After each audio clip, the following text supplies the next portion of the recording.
Soon after I turned 15, I found myself in Coconut Grove, Florida. This is a wealthy section of Miami, really. And for the first and only time in my life, I had sugar daddies. So, I found myself riding around in Jaguars and Lamborghinis and this and that. And I had one who taught me about art. He was the one who taught me, introduced me to Chagall and Miro and all the modern artists that were big at the time. And I learned a great deal from him because I knew I was ignorant. I was young, but I was not arrogant. I knew I was ignorant. So I soaked up all the knowledge I could get. And for the most part, I was living with the owner of the biggest gay bar in Miami. And not every night, but that's where the clothes were, And two of his bartenders saw me in the Grove one day and invited me to go to the beach out of Virginia Key, which was a nude beach, which was very exciting. I'd never been to a nude beach before, so off we go.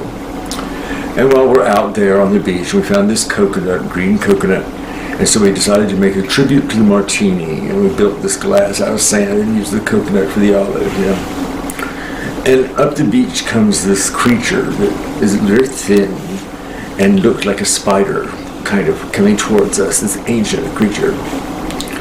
And he invites us. He says, "I'm having one of my Western parties tonight. Would you like to come?" And, Tommy, who was the one I was really interested in, Tommy immediately said, "Oh, yeah. And so anyway, off he goes down the beach in his spidery way.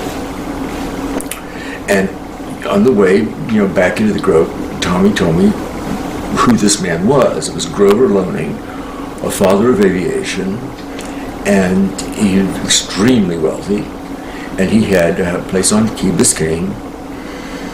So, he also had these Western oil parties. He had a 5-car garage, above which was a single room, which he lined in visqueen, and then you poured lots of oil, and you slid around, and you tried to aim for certain people, and you tried to avoid sliding into Grover, I would think. But if you did slide into him, you usually got a Corvette. But I wasn't old enough to drive, so I wasn't interested. Anyway, so they tell me about this, and I'm in the back seat of Tommy's convertible that evening, all dressed up to go to an orgy. But what can I say? We're queer.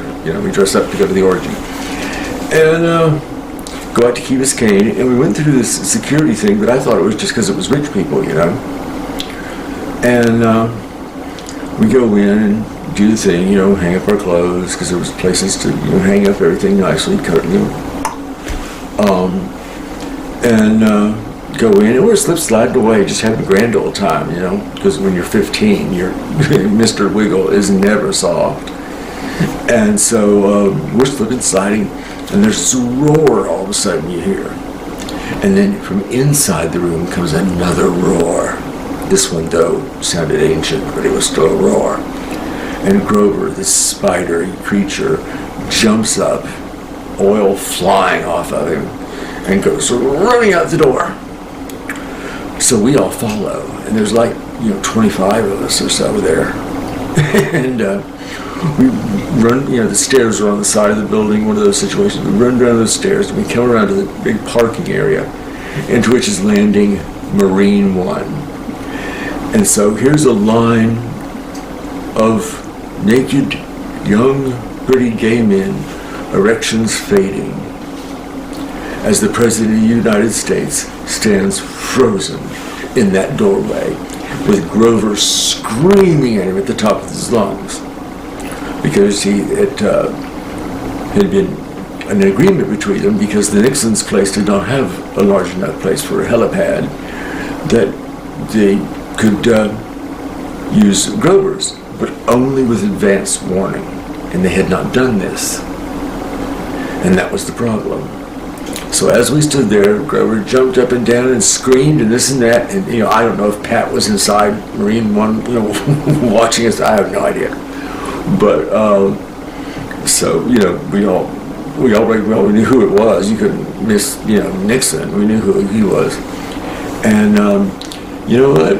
That's why the taxpayers of America had to spend $400,000 to build a heliport out in Key Biscayne Bay for the president, because we're never